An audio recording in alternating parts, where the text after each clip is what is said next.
عبد الفتاح عبد محمود، بتعالج في هنا في 57 أنا ذاكرت وإن شاء الله بإذن الله هنجح، عشان عايزة أطلع بإذن الله دكتور واشتغل في مستشفى 57.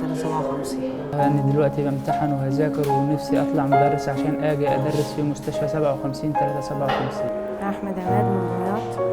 النهارده بامتحن وهنجح إن شاء الله عشان أخش فنون جميلة وهاجي أتطوع هنا في المستشفى في 57.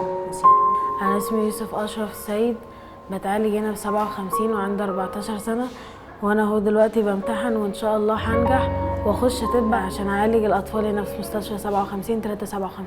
أطفال مستشفى 57 مش هيتنازلوا عن أحلامهم، هيكملوا وينجحوا ويشرفوا بلدهم، وإحنا معاهم في مدرسة 57.